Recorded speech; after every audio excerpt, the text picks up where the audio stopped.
Уважаеми зрители, много ми е приятно да посрещна в студиото на телевизия Видеосат Николай Шербетов, с когото ще поговорим за организацията на така наречените лагери за умения, за личностен и духовен растеж, на които той е съорганизатор или по-точно организатор. Здравейте и добре дошли. Радвам се, че отново приемате моята покана.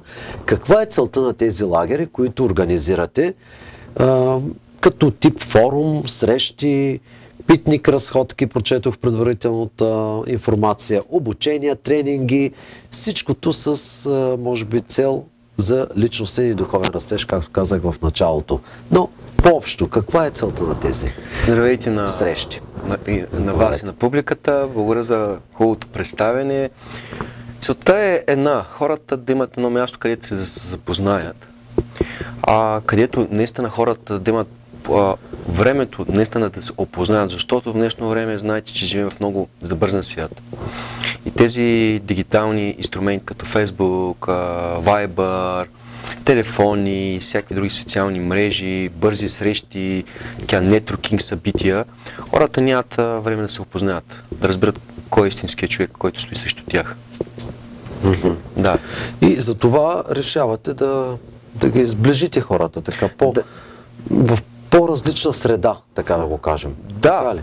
Къде биха могли да се провеждат тези всички мероприятия и лагери? Ние до сега направихме тази година 2 лагера. Да. Единият беше от 1 септември. 6 дена дойдоха около 25-30 човека. Получи се много добре. Имаше така доста, може да каже, желаещи, доста резерви, които искаха да дойдат. И така ние желахме всички тези желаещи, които искат да дойдат на нашите лагери, да се запознаят с други несемейни хора, които да могат да се опознаят и да пораснат в себе си, както казахте, в духовно личностно. Да, личностен и духовен растеж. Ама това да им помогне по-лесно да намерят своя партньор в живота или партньорка, нали, съответно мъж-жена, или какво точно? Освен, нали, едно опознаване, едно сближаване, както разбирам от информацията. Целта е, дискусии и така. Да, отначало всички казаха защо го правим за толкова ние. Да. И аз им казах, че до първите 3 дена хората имат възможност да се слагат маски и не могат да се отпуснат. Вече след 3-4 ден, вече до 6-7 ден, вече хората почват наистина да влизат, да се отпускат, да свалят маските и ти не можеш да бъдеш... Да бъдат себе си, така да се каже. Можеш така да играеш роли толкова много време. Защото ти, когато си с много хора, имаш предизвикателства да правиш, излизаш и целта ни беше да излизат от зоната си извън контрол, да могат наистина да покажат истинските себе си. Защото знаем, всеки иска да се покаже в най-добрата светлина. Но това не доражда после до големи позитиви за човек, който се запознал. Рано късно те разбират и по този начин виждаме едни дълги запознавания. 1, 2, 3, 4 години виждате колко хора живеят без брак и още не могат да направят стъпката с жената, защото те не се познават. Защото толкова това бързо... Смятате ли, че това би могло да бъде една от причините хората наистина да не сключват бракове, да не се познават много един друг, тъй като в забързаното ежедневие, както казахте, и модерните технологии, почти нямаме време за семействата си, за близките и събираме се само за вечер, за една вечеря набързо и всичко това приключва. И в пандемията, когато трябваше затворени хората да стоят, видяхте, че имаше и сътресения. Да, почнаха да се опознават, може би, истински. Да.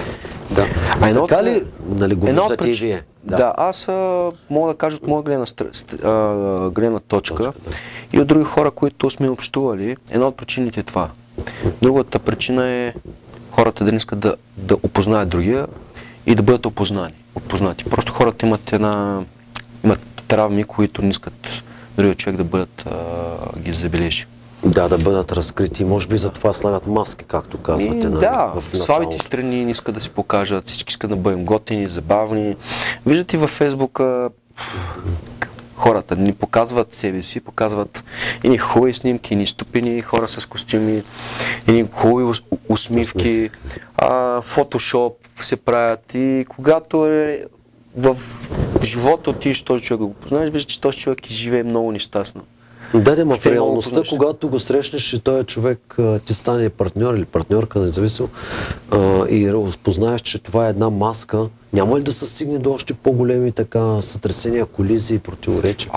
Да, тук съм съгласен, но вече това е личен избор на двамата човека. В смисъл, ако се потърсят помощ и си има начин на работа вече, мисля всичко това, което те не са го направили досега и ако искат да бъдат заедно, вече имат период, ако това е след брака или преди брака, мисля, различни са средствата. Да. Трябва човек да се върне от там, където трябва да започне. И това отнема много време и много болка, защото болката, че ти трябва да си покажеш истинското лице и ти трябва да излизаш ежедневно от зоната си на извън контрол. Хората обичат да живеем в зоната си на комфорта. Разбирам. Добре, след като минат тези 3 дни в лагерите, които вече направихте, организирахте, какво следва по програма? Опознават се хората, посвалят, казвате, маските.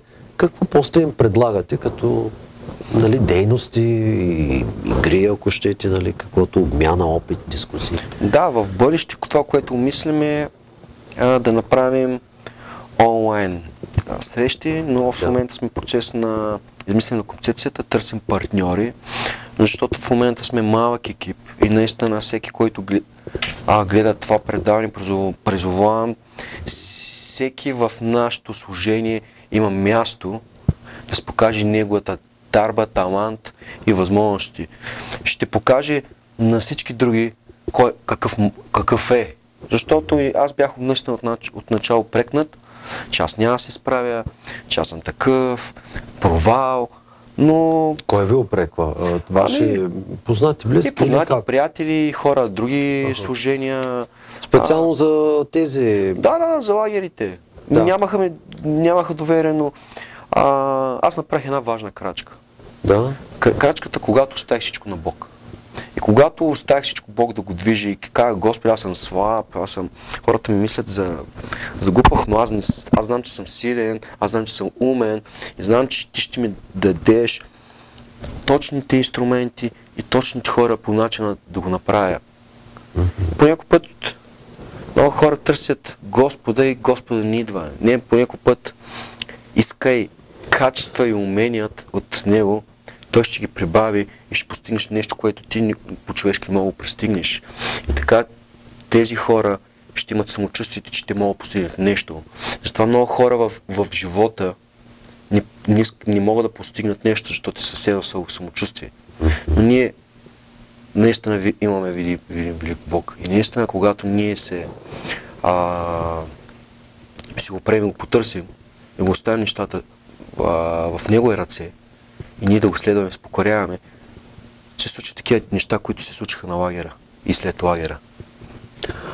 Добре, съгласен съм до някъде с вас. Хубаво е човек да вярва, да има така свише сила да получава и наистина да се оставя каквото е, както казано, писано за някой, то ще се случи.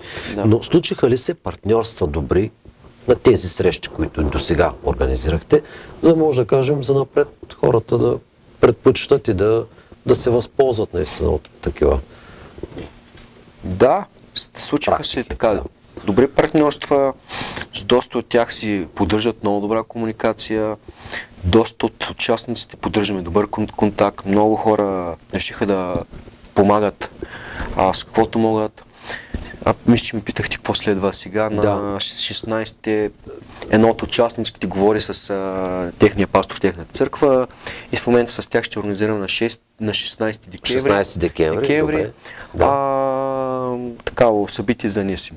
Следваща среща такъв тип лагер, форум. Да.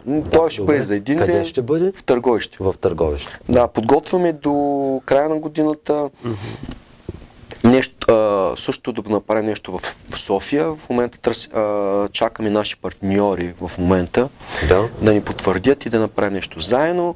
И тук в Търново ще направим за един ден събитие и след това отиваме на Тренерския Балкан, гостилница, за 2 дена да прекараме Рождество Христово Около заедно. празници, да. Да. Рождество Христово, наистина- после и Нова година идва. Нова Това година- са празници, които обединяват. Да, обединяват и хубаво да си казка да бъдеш с така хубави хора, които имат същата вяра като тебе. В момента също и за Нова година подготвяме нещо, но също чакаме двама наши партньори, едните са от София, другите са от Сливен, да изясним последните детайли и ги пускаме вече на хората. Да очакваме ли такъв форум или семинар, или как да го наречем, за личностен духовен растеж тук в Велико Търново? Или за сега няма до края на годината? Или как? Както казахме, до края на годината ще направим един ден, но то ще бъде малко така като събиране. Повечето тук, които са... Имате ли място, където да се събирате? Да, в Търново вече имаме. Имате място. Да, открихме зала за лекции, за семинари и в момента си подготвяме едно друго място, където да се събираме да работим работни групи за растеж, такъв по-семейен. Но сега в момента намерихме един много добър хотелски комплекс на 15-20 км от Търново. В региона. Даваха ни много добри условия. Сега в момента и с други хотели в момента почнахме да влизаме в контакт. Ние целим да бъдем, както ви виждате, датите, които ги обявяваме, да бъдат горе-долу извън сезона, да могат да имаме много добри условия. Да могат всеки човек да си го позволи. Ама тук пише април, май, юни, септември, октомври, по месеци, т.е. и пролетта и целогодишно ще се провежда. Това няма да е фокусирано сега около Нова година или пък само пролетта. Има септември, октомври, то пролетта са 3-4 месеца, есента.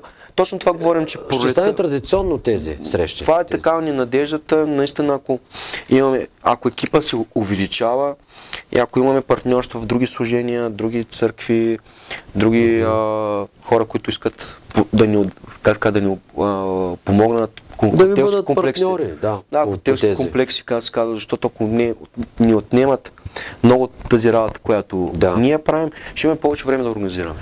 Обаче, ако дойдат наистина много голям брой хора, ще имате ли готовност така наистина да се съберете някъде на едно място, защото големи хотели има в Велико Търново, но край Велико Търново са така по-малки. Като капацитет, нали говоря. Познавам региона, за това. Да. Съгласен с вас, но ние предпочитаме да работим в малки групи. Малки групи. 30 човека до сега не максимум, ако може да направим стъпка, 40, защото това е наистина много много натоварващо и много така работата е отговорна. Добре, ще си позволя да попитам какви са тези книги, които са пред вас. Как да бъда истинска жена и как да бъда истински мъж. За какво се разказва в тези книги? Кой е автор на тези издания? Авторите са Кенет Смит, другия Кенет Фойд Смит. Това са вярващи християни. Те са били консултанти, как да създават наистина ако искате. Дайте да ги покажа тези книги. Не съм ги виждал никъде, никога. Ето ще започна как да бъда истински мъж. Книга. Да, издателство. Всъщност не е скъпа книга, но в крайна сметка кой знае какво вътре човек може да намери. Ето, тази книга също да покажа. Вие от тях ли черпите този опит? Не само, това са книги, които са за работа с хората в групи. По тези книжки има един водещ, който задава въпросите, хората си работят, пишат си за себе си, после прави си дискусия и вече водещия казва какво е правено. Да, и колко любопитно, справяне с заплахите на брака. Има всъщност някакви теми, дискусии тук. Това е дискусия. Самата книга. Чакай да погледна истински мъж. Какво мога да правя? Разделено на няколко теми. Това е още, така се казва, от началото на мъжа, мъжът и неговите деца. Интересно. Тук аз казва до създаването на мъжа, до подготовката да бъде мъж, да бъде баща и така да имаш щастлив, да имаш щастлив в семейство мъжа и жената. Добре, понеже напредваме с времето, знаете, телевизията се не достига време, но да ви попитам, вие носите прекрасното име Николай. На 6 декември, само след няколко дни, сте именник. Как ще отбележите този празник и така подготвили ли сте някоя изненада? Ще бъде ли тя свързана с тази дейност, с която си говорим сега с вас? Или? За сега не съм мислил. Не сте мислили, да. Сигурно ще го посрещна с... Не знам 6 кога се пада. 6 се пада в, може би, вторник, сряда. Ни аз не мога да кажа. Добре, значи ще го посрещна, ще почерпя колегите и ще съберем семейство. Да. На работа. Съберете семейство с приятели. Добре, какво си пожелавате вие за самия празник? Много сте така духовен човек, виждам, нали, личностно развит и човек от бизнеса. Има какво да дадете като опит на ваши приятели, на колеги, на посетители, последователи, ако ще. Какво си пожелавате лично за вас за празника? Да бъда наистина по-близко до Бог. Наистина да го позная, защото от когато тръгнах по този път, станах друг човек. И живота ми се обърна, и в работата, и личността. Всички тези неща нямах силата и нямах смелостта да ги правя. И наистина, от когато тръгнах по този път, живота ми се обърна тотално. Виждате, бяхте ми канали за тази награда за етичен бизнес. Точно така, вие бяхте гост за етичния, после говорихме за предстоящите това тези четене от казка, като ходиш с пътя с Исус Христос по принципите на Библията, ставаш човек за пример. Бизнесът ти за пример. Пример в офиса, пример в семейството, пример в приятелите. Това е, просто оставаме едни добри хора, които в днешно време бях чел едно така, не като виц, като анекдота. Едно малко дете пита: дядо, какъв по професия да стана? Стани добър, защото те са на изчезване добрите хора. Да. Вярата определено ни прави по-добри. Вярата в Бог, вярата в нас самите. Има различни религии и така, но вярата е една. Човешкото същество трябва да има. И още повече, ето, предстоят и рождествени хубави празници, дано да са сплотени хората и да вярват и да бъдем малко по-добри. Да, аз пожелавам на хората тези празници да ги прекарат с семейството, да ги правят с роднините и този път наистина да осъзнаят какво празнуват истински. Добре. Хубав завършък на нашия разговор. Благодаря. Много ясно. Благодаря.